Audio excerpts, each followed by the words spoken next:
तारीख 17 सितंबर, वक्त सुबह के 5 बजे। बेंगलुरु का येलहंका रेलवे फैक्ट्री का एक वीरान कोना, जहां इंसान की परछाई और अंधेरे में कोई फर्क नहीं होता। सूरज की पहली किरण फूटने वाली थी और अंधेरा धीरे धीरे दम तोड़ रहा था। पुष्पा पुष्पा पुष्पा पुष्पा पुष्पा पुष्पा पुष्पा पुष्पा।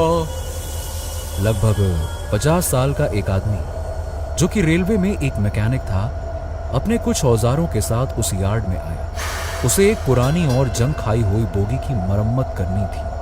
वो बोगी के पिछले हिस्से पर टॉर्च की रोशनी मारता है। हाँ, बस ये आखिरी बोगी बची है। इसे ठीक करके सीधा 2 दिन की छुट्टी लूंगा। इस बार बीवी बच्चों के साथ कोयम्बटूर में खूब मजे करूंगा। अरे कितने दिनों से उनको घुमाया नहीं है। चलो देखें क्या है अपने पास। वो आदमी झोले से औजार निकाल बोगी की मरम्मत करने में जुट गया। हथौड़े की एक एक चोट उस वीराने में देर तक गूंजती रही, जैसे रात चीख चीख कर किसी का पता पूछ रही हो। ये सब कुछ देर तक चलता रहा कि तभी अचानक से उसके ठीक पीछे वाली बोगी अचानक से अपने आप हिल उठी। वो आदमी एकदम से चौंक उठा। हाँ, किसी ने इंजन तो स्टार्ट नहीं कर दिया। अरे पर इस वक्त यहां तो किसी की ड्यूटी भी नहीं थी। वो देखता हूं। उस शख्स ने झांक कर इधर उधर देखा। दूर दूर तक किसी का कोई नामो निशान नहीं था। एक पल के लिए उसे कुछ समझ नहीं आया कि आखिरकार ये अभी अभी हुआ क्या था। कुछ सेकंड्स आसपास देखकर वो वापस से अपने काम में जुट गया।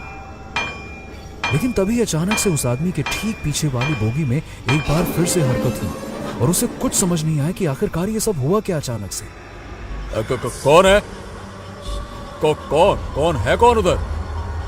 कौन है? ये क्या चक्कर है? इंजन के अंदर तो कोई है भी नहीं। अरे तूफान भी आ जाए तो भी ट्रेन इतनी आसानी से हिल नहीं सकती। फिर आखिरकार ये इतनी ताकत है किसमें जो पूरी की पूरी बोगी को हिला दे? उस आदमी को वाकई में कुछ समझ नहीं आ रहा था। वो अपनी ही सोच में डूबा हुआ था। अचानक से ट्रेन के इंजन की हॉर्न की आवाज चीख। वो शख्स एक बार फिर से चौंक गया। ट्रेन के पहिए अचानक से आगे बढ़े और इससे पहले कि वो कुछ कर पाता, उसके ठीक पीछे वाली बोगी उसकी ओर तेजी से बढ़ती गई और उस आदमी के संभलने से पहले जैसे एक जोर से टक्कर मारी। ट्रेन की उन 2 बोगीज के बीच वो आदमी दब गया। खून के फव्वारों से जमीन सुर्ख लाल हो गई। उसे एक ऐसी दर्दनाक मौत मिली कि वो बेचारा ठीक से चीख भी ना सका। सूरज की रोशनी में खून से सनी बोगी चमचमा रही थी। 17 अक्टूबर रात के 3 बज रहे थे। बेंगलुरु के आसपास कहीं कर्नाटक एक्सप्रेस पटरी पर तेज रफ्तार से दौड़े जा रही थी। कर्नाटक एक्सप्रेस के 3rd AC कोच में बेहद हल्की रोशनी फैली हुई थी। ज्यादातर पैसेंजर सफेद चादर ओढ़कर वैसे तो सो रहे थे। बोगी के अंदर फैली हल्की हल्की रोशनी में रात थोड़ी सहमी हुई सी लग रही थी, जैसे उसे मालूम हो कि आज रात कुछ होने वाला है। उस कोच के बर्थ नंबर 44 पर रंगीन और चमचमाती साड़ी में एक औरत बैठी थी। उसने साड़ी के पल्लू से अपना मुंह ढक रखा था। उस औरत के हाथों में सोने के कंगन चमक रहे थे। उसके गले में चांदी की एक मोटी चेन लटक रही थी और देखने में ऐसा लग रहा था कि मानो वो कोई नई नवेली दुल्हन हो। अचानक से एक जोर के झटके के साथ कर्नाटक एक्सप्रेस रुक जाती। ट्रेन किसी छोटे से स्टेशन पर रुकी जहां सिवाय एक नौजवान के और कोई भी नहीं था। उस नौजवान का नाम सनी है, जिसकी उम्र कुछ 28 बरस की होगी। उसने झट से एसी कोच के बाहर दरवाजे पर चिपके रिजर्वेशन चार्ट पर नजर फेरी। 41, 42 तुलसीराम से, 44 Aaradhya Chaudhary and yes birth number 45 Sunny Srivastava and that's me. अपना नाम पढ़ते ही सनी फुर्ती के साथ अपना सामान लिए उसी एसी कोच में घुस गया जिस कोच में वो लड़की बैठी थी। ट्रेन वापस से चल देती है। अंदर कोच में घुसते ही सनी के पसीने से लथपथ माथे पर एसी की ठंडी हवा टकराते ही उसके चेहरे पर सुकून छा जाता है। ओह चलो, इस गर्मी से कुछ तो राहत मिली। कमबख्त आज रात एक पत्ता तक नहीं हिला बाहर। उफ। सनी की नजरें अपने बर्थ को ढूंढने लगती हैं। Birth number 45, birth number 45। ये रहा। सनी को अपना बर्थ मिल गया, जो कि साइड अपर बर्थ थी। नीचे की बर्थ नंबर 44 पर वो औरत बैठी थी। सनी को अपना सामान बर्थ के नीचे रखना था। वो उस औरत से बेहद शालीनता के साथ कहता है, एक्सक्यूज मी मैडम, वो ऊपर वाली बर्थ मेरी है। आप जरा 1 मिनट के लिए पैर हटा लेती तो मैं अपना लगेज नीचे डाल देता। वो औरत खामोश रहती है। क्या नाम था? हाँ, आराध्या। एक्सक्यूज मी आराध्या जी, आप जरा अपना पैर हटा लेंगी प्लीज। उस औरत के शरीर में थोड़ी हरकत होती है। उसके हिलने से उसके चेहरे से साड़ी का पल्लू सरक कर उसकी गोद में गिर पड़ता है। सनी एक पल के लिए उसे देखकर चौंक जाता है। उसने इतनी सुंदर और मासूम औरत अपनी जिंदगी में आज तक नहीं देखी थी। आराध्या नाम की उस औरत की उम्र मुश्किल से 25 से 26 साल की थी। आराध्या की बड़ी बड़ी आंखें उसकी मासूमियत के साथ सनी को कुछ देर देखती रही। सनी थोड़ी देर के लिए ये भूल गया था कि वो इस वक्त एक ट्रेन में है और अभी अभी वो उस औरत से कुछ कह रहा था। कुछ सेकंड्स के बाद सनी अपने आप को संभालते हुए अपनी बात वापस से दोहराने की कोशिश करता है। जी सॉरी, मैंने आपको डिस्टर्ब किया। वो क्या है कि ऊपर वाली बर्थ मेरी है तो मुझे अपना सामान।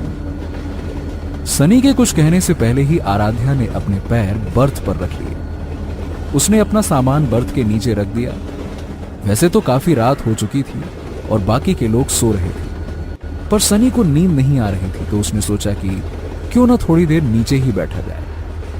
उसने आराध्या की ओर देखा, जो कि खिड़की के बाहर टकटकी लगाए न जाने क्या देख रही थी। सनी ने उससे झिझकते हुए कहा, माफ कीजिएगा आराध्या जी, दरअसल मुझे नींद नहीं आ रही है। अगर आपको कोई तकलीफ ना हो तो थोड़ी देर यहां नीचे बैठ जाऊं। आराध्या चुपचाप बाहर देखती रही। सनी को समझ नहीं आया कि वो उससे और क्या कहे। आराध्या की खामोशी को इजाजत मानते हुए वो उस बर्थ पर आराम से बैठ गया। बीच बीच में खिड़की से अंदर आती रोशनी में आराध्या का सफेद चेहरा चमक उठता। कुछ देर के बाद उस कोच में टीसी आया। वो सबसे एक एक करके टिकट मांग रहा था। वो सनी के पास भी पहुंचा। हाँ जी भाई साहब, टिकट और अपना आईडी कार्ड दिखाइए प्लीज। सनी ने टिकट और अपना आधार कार्ड टीसी को थमा दिया। टीसी ने जल्दी से एक नजर डाली और आगे बढ़ गया। सनी ने नोटिस किया कि टीसी ने एक बार आराध्या की बर्थ की ओर भी देखा, मगर कुछ भी नहीं कहा और चुपचाप आगे चला गया। वाह अंकल, वाह वाह वाह वाह, लड़की से कोई पूछताछ नहीं, मतलब सारे कायदे कानून सिर्फ हम लड़कों के लिए हैं। चलो भाई कोई बात नहीं, अपने को क्या है। ठीक है। सनी ने अपना मोबाइल बाहर निकाला। उसे अपने मोबाइल की स्क्रीन पर अपनी मंगेतर शालू का मिस्ड कॉल दिखता है। अरे शालू का मिस्ड कॉल कब आया, पता ही नहीं चला। बेचारी अब तक जगी है, चलो उससे बात ही कर लेता हूं। सनी ने अपनी मंगेतर शालू को कॉल बैक किया। हेलो शालू, तुम अब तक सोई क्यों नहीं? ओप्पो, कैसे सो जाती? तुमने बताया ही नहीं कि तुम ठीक से पहुंचे हो कि नहीं। अरे बाबा, फोन नहीं किया तो क्या हो गया, कोई बच्चा थोड़ी हूं मैं। और क्या, बच्ची ही तो हो तुम। अच्छा सुनो, मम्मी पापा से ना अच्छे से मिलना। पापा थोड़े गुस्से वाले हैं तो थोड़ा एडजस्ट कर लेना, ठीक है? रिलैक्स यार, और ज्यादा से ज्यादा क्या होगा? अगर तुम्हारे पेरेंट्स नहीं भी माने तो भाग के शादी कर लेंगे, सिंपल ना, भाग के शादी कर लेंगे। सनी के मुंह से ये बात सुनते ही आराध्या की बड़ी बड़ी आंखें मानो और बड़ी हो गई हों। वो सनी की ओर मुंह करके उसकी बातें ध्यान से सुनने लगी। पता नहीं शालू, आज ना मैं इमेजिन करने की कोशिश कर रहा था कि शादी के जोड़े में तुम कैसी लगोगी। शादी का जोड़ा। जाने क्या बात थी कि सनी की ये बातें सुनकर आराध्या की आंखें भर आई। उसे ये सब सुना सुना सा पता नहीं क्यों लग रहा था। काजल से भीगी आंखों से आंसू की लंबी बूंद आराध्या के गले पर ढुलक गई। हालांकि उसके चेहरे पर कोई भाव नहीं थे, उसकी पलकें तक नहीं झपक रही थीं और सनी इन सबसे बेखबर शालू से बातें किए जा रहा था। हाँ सही है। खैर अच्छा सुनो, मैं बेंगलुरु पहुंच के फोन करूंगा, ठीक है ना। चलो चलो बस अब सो जाओ, वरना सुबह तुम्हें फिर से माइग्रेन हो जाएगा। चलो ओके, सो जाओ। ठीक है, तुम भी सो जाओ अब। रखती हूँ। Love you too, bye bye. Sunny ने फोन रख दिया और उसकी नजर आराध्या पर पड़ी, जो कि उसे लगातार घूर रही थी। काजल से घुलकर आंसू की एक लंबी बूंद उसके गले पर अभी भी चिपकी हुई थी। सनी ने मुस्कुराते हुए आराध्या से कहा, ओह माफ कीजिएगा अगर मेरी वजह से आपको परेशानी हुई हो। एक्चुअली क्या है ना कि असल में मेरी मंगेतर का फोन था। थोड़े टाइम के लिए भी कहीं चला जाता हूं ना तो बेचारी अपसेट हो जाती है। बाय द वे हम दोनों अगले ही महीने शादी करना चाहते हैं और मैं बेंगलुरु उसके पेरेंट्स के पास जा रहा हूं उसका हाथ मांगने। आई होप कि सब कुछ ठीक रहेगा। आराध्या चुपचाप टकटकी लगाकर बिना पलक झपकाए उसे देखती रही। एक पल के लिए सनी को लगा कि कहीं वो गूंगी तो नहीं, पर फिर सनी ने उससे बात करने की आखिरी कोशिश की। Just wish me luck. वैसे आप भी बेंगलुरु जा रही हैं? इससे पहले कि सनी कुछ और पूछ पाता, अचानक से ट्रेन एक सुरंग में घुस गई और ठीक उसी वक्त पूरी बोगी में फैली धीमी रोशनी फड़फड़ाकर बुझ गई। अंदर घुप अंधेरा छा गया। सुरंग छोटी थी, इसीलिए कुछ ही सेकंड्स के बाद में सुरंग के पार होते ही बोगी में फिर से नीली रोशनी अपने आप फैल गई। सनी को कुछ समझ नहीं आया कि अचानक से ये रोशनी कहां चली गई थी। पर ये क्या, उन कुछ सेकंड्स के भीतर ही आराध्या अपने बर्थ से गायब थी। सनी ने अपने बर्थ से बैठे बैठे ही बोगी के दोनों ओर झांक कर देखा, आराध्या कहीं नहीं थी। रोशनी मुश्किल से 5 से 10 सेकंड्स के लिए ही गायब थी, पर सनी को उसका यूं अचानक से गायब होना थोड़ा अजीब लगा। कमाल है, अभी अभी तो यहीं मेरे पास ही बैठी थी, इतनी जल्दी कहां चली गई? उस तरफ तो नहीं गई, पर अगर इस तरफ भी गई होती तो बाथरूम तक जाने में थोड़ा वक्त तो लगता, और वो भी इतने गुप्त अंधेरे में। कुछ तो गड़बड़ है, मैं दरवाजे की तरफ जाकर देखता हूं। सनी उठा और दरवाजे की ओर जाने लगा। बाथरूम के पास पहुंचकर सनी एक बार फिर से हैरान हो गया। हद है, ऐसा कैसे हो सकता है? दोनों बाथरूम का दरवाजा भी बाहर से बंद है, फिर वो अचानक से कहां गायब हो गई? ट्रेन ने अचानक से ब्रेक लगाई। सनी थोड़ा सा लड़खड़ाया। ट्रेन धीरे धीरे एक छोटे से स्टेशन पर रुक गई। सनी ने ट्रेन का दरवाजा खोला और बाहर की ओर झांका। बाहर बोर्ड पर स्टेशन का नाम लिखा था, येलहंका स्टेशन। है, इतनी बार सफर किया इस ट्रेन से, पर इस स्टेशन पर तो यह ट्रेन कभी नहीं रुकती थी। शायद किसी ने चैन खींची हो, वो औरत भी न जाने कहां गायब हो गई। खैर छोड़ो, मुझे क्या, चेहरा धोकर सीधे सो जाता हूं यार। चलो सोया जाए अब।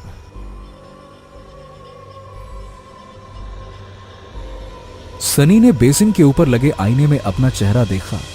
उसने नल खोला और झुककर पानी के छींटे अपने चेहरे पर डालने लगा। जैसे ही सनी ने अपना चेहरा उठाया, उसे आईने में आराध्या का चेहरा नजर आया। सनी एकदम से घबरा गया क्योंकि उसके पीछे कोई भी नहीं था। फिर आईने में आराध्या का अक्ष कैसे नजर आ सकता था? मगर फिर भी हिम्मत करके उसने पीछे मुड़कर देखा, जहां सिवाय लोहे की दीवार के कुछ भी नहीं था। डर के मारे सनी के हलक से एक भी शब्द बाहर नहीं निकल रहा था। आईने की तरफ उसने धीरे से पलटकर फिर से देखा और आईने में उसके चेहरे की बजाय आराध्या का चेहरा नजर आ रहा था।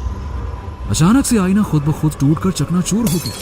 टूटे आईने के हर एक टुकड़े में आराध्या का चेहरा नजर आ रहा था। सनी की आंखें जम गईं। उसकी नजर दरवाजे की ओर अपने आप मुड़ गई। सनी की आंखों से काले रंग की एक बूंद उसके गालों पर ढुलक गई, ठीक वैसे ही जैसे आराध्या की आंखों से काले रंग का आंसू निकला था। धीरे धीरे उसके कदम दरवाजे की ओर बढ़ने लगे बाहर की ओर। स्टेशन पर बाहर आराध्या खड़ी थी। आराध्या उसे लगातार घूर रही थी। सनी सम्मोहित होकर पूरी तरह से उसके वश में हो चुका था। आराध्या धीरे धीरे स्टेशन के बाहर जाने लगी। सनी भी उसके पीछे पीछे चुपचाप बिना कुछ कहे चलने लगा।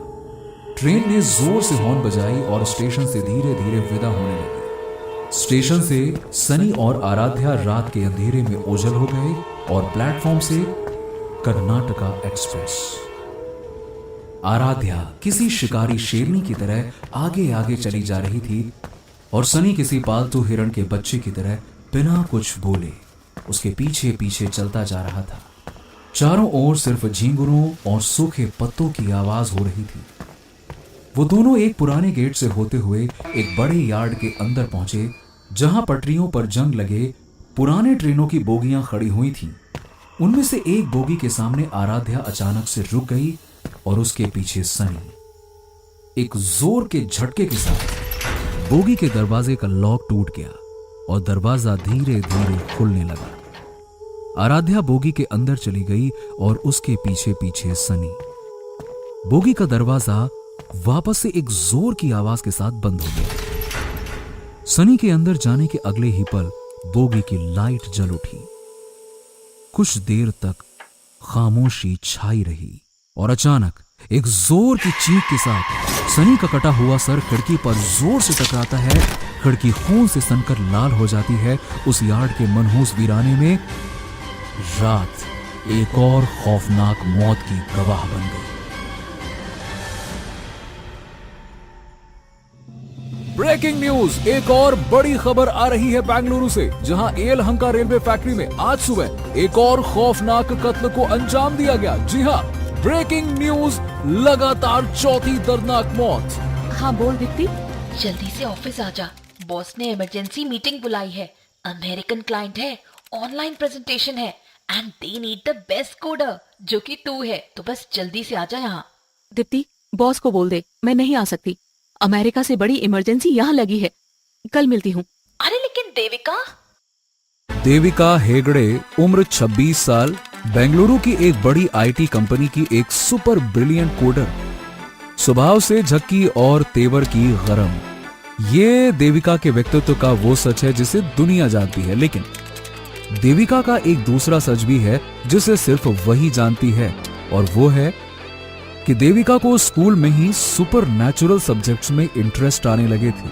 कॉलेज आते आते वो इलेक्ट्रॉनिक्स फ्रीक हो गई थी और साथ में एक कंप्यूटर कोडर भी, लेकिन समय के साथ सुपर नेचुरल सब्जेक्ट्स में उसकी दिलचस्पी धीरे धीरे करके और भी बढ़ती गई। उसने इंटरनेट पर भी दुनिया के तमाम घोस्ट हंटर्स यानी कि आत्माओं को खोजने वाले लोगों पर कई साल रिसर्च किया और खुद से कई सारे इलेक्ट्रॉनिक गैजेट्स एंड मशीन्स बनाए। इन गैजेट्स एंड मशीन्स की मदद से वो आत्माओं का पता भी लगा सकती है और उन्हें कैद भी कर सकती है। देविका को पूरा यकीन था कि उस रेलवे यार्ड में किसी न किसी की आत्मा तो मौजूद है और उसी ने ये सारे के सारे खून किए हैं। देविका बाइक पर लगे मोबाइल को ट्रैक कर लोकेशन के पास पहुंची। लोकेशन एक गेट के अंदर था, पर गेट पर एक बड़ा सा ताला लटका था, यानी कि सील्ड था। लोकेशन तो यही है, मुझे अंदर चुपके से जाना होगा, लेकिन गेट तो लॉक है। ताला तोड़ा तो किसी को शक हो जाएगा। अंदर जाने का कोई दूसरा रास्ता जरूर होगा। देविका ने अपने बुलेट को थोड़ी दूरी पे पार्क किया और एक दीवार के करीब पहुंची।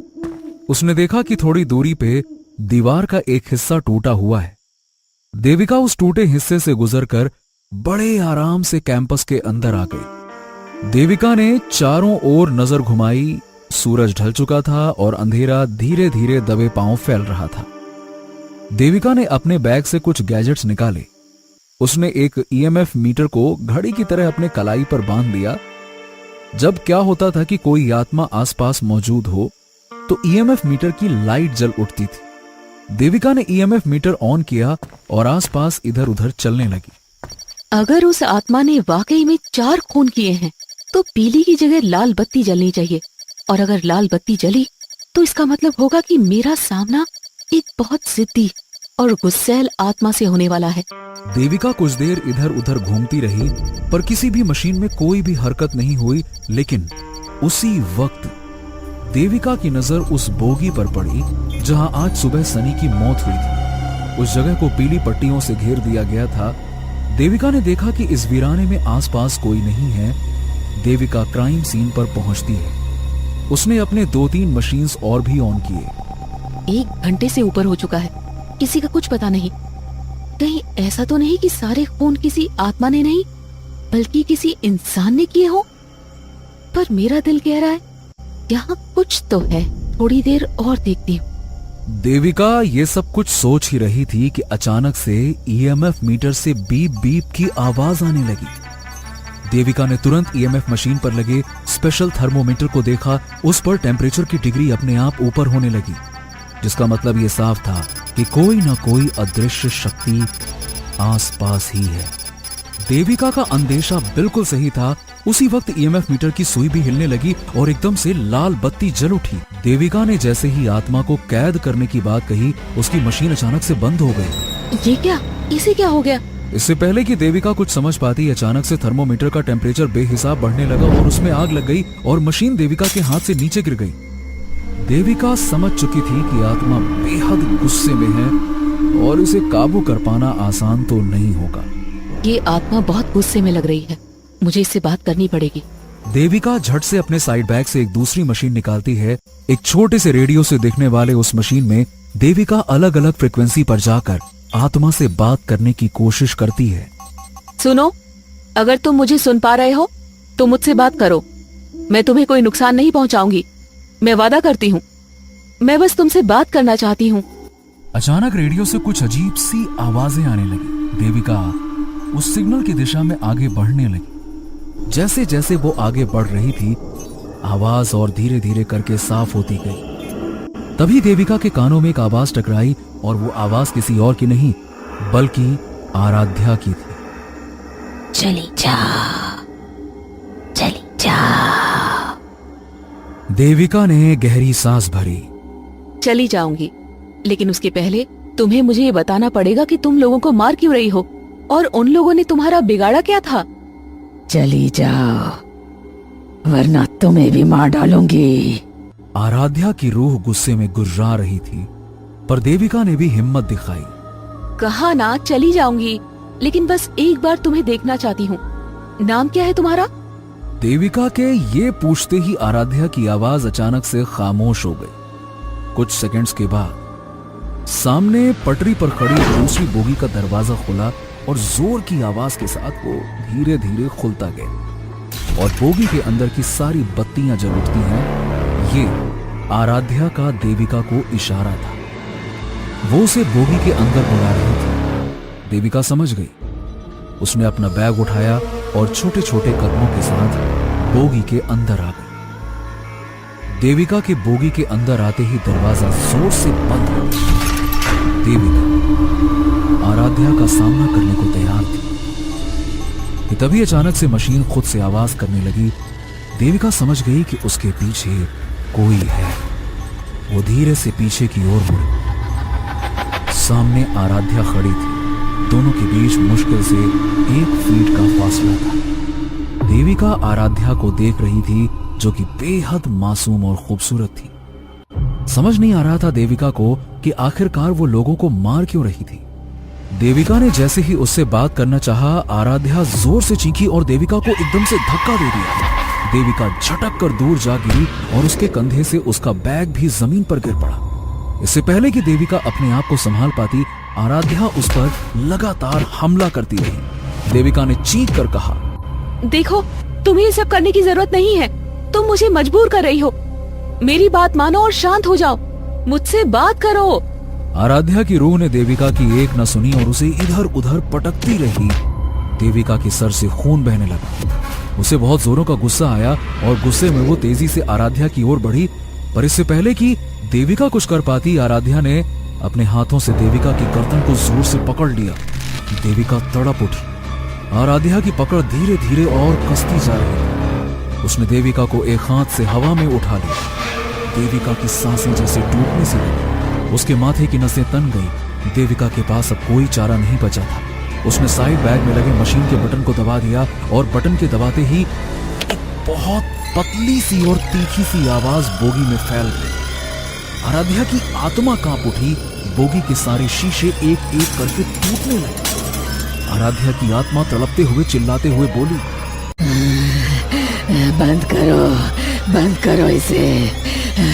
मैं और बर्दाश्त नहीं कर पाऊंगी। इसे बंद करो। मैं हाथ जोड़ती हूँ। तुम जो कहोगी मैं वैसा ही करूंगी। बंद करो इसे। ये सुनते ही देविका को आराध्या के ऊपर थोड़ा तरस आया और उसने वो मशीन बंद कर दिया। आराध्या की आत्मा ने समर्पण कर दिया और अगले ही पल देविका उसके चंगुल से आजाद हो गई। आराध्या की आंखों से काजल आंसू में घुलकर उसके गालों पर ढुलक गए। आराध्या अब बात करने को तैयार थी। मेरा नाम आराध्या चौधरी है।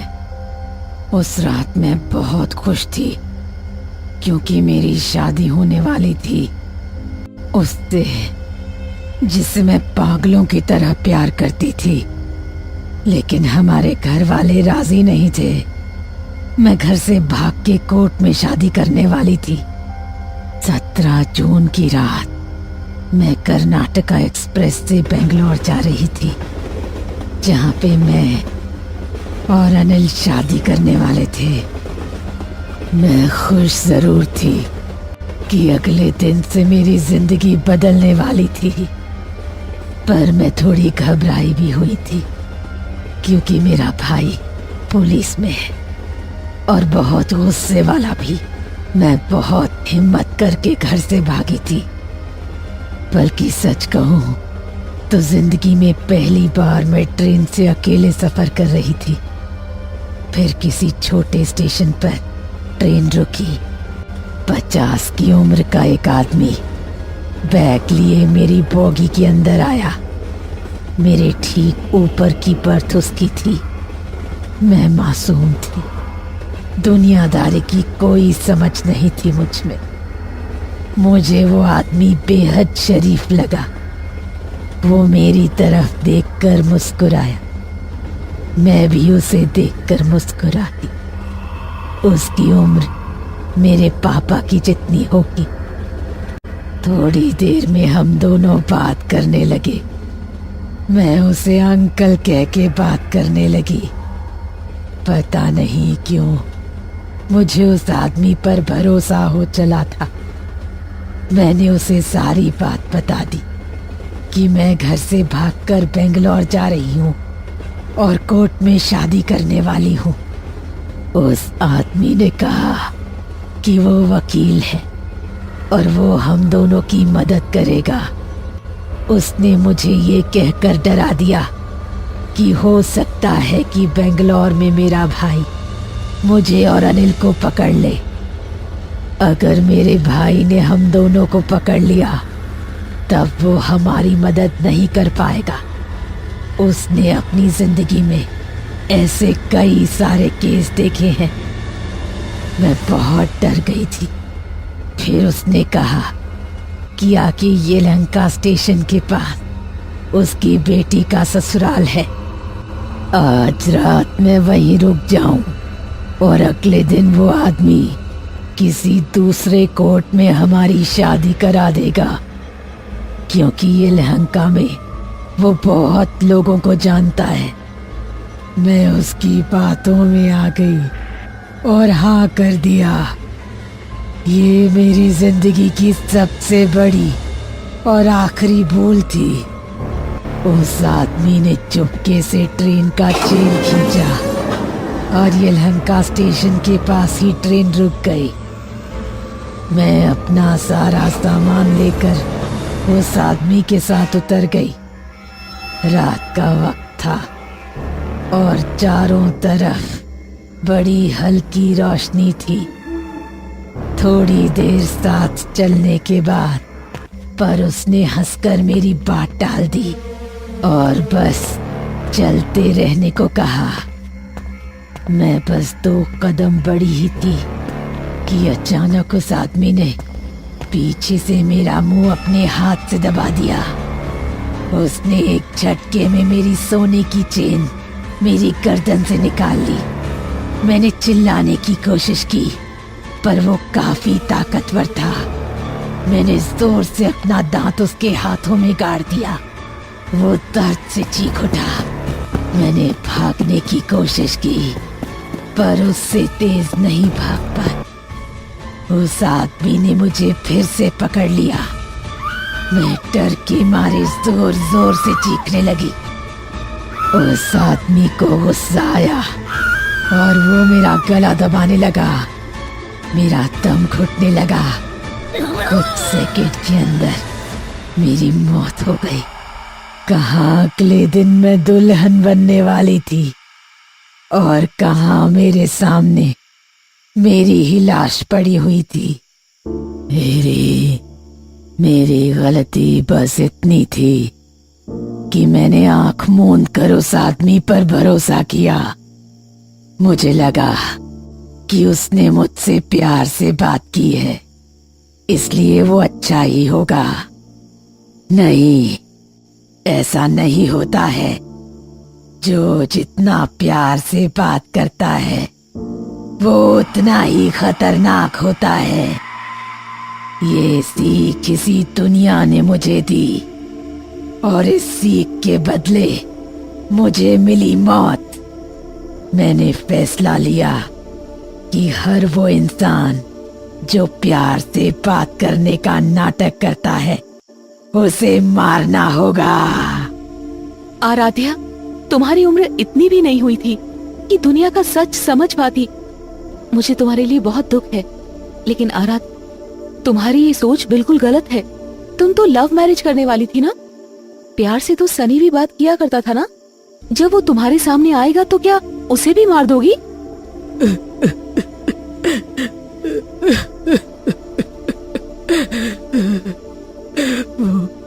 वो बेचारा अनिल, मैं जानती हूँ कि अनिल आज भी मेरा इंतजार कर रहा होगा।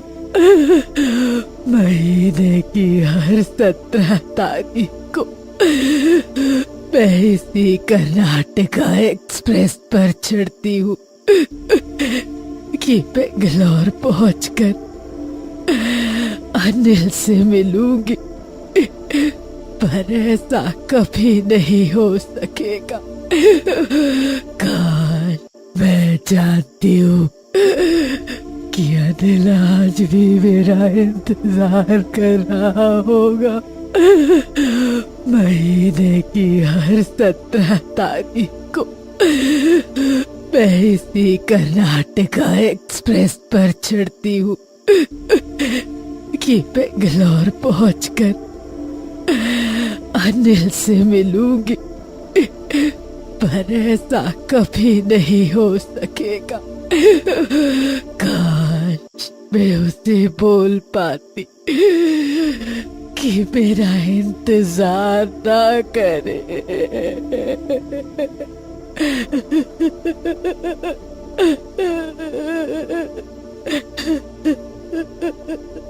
क्या तब शांत हो जाओगी? लोगों को मारना बंद कर दोगी? मतलब मैं तुम्हारा मैसेज अनिल को पहुंचा दूंगी।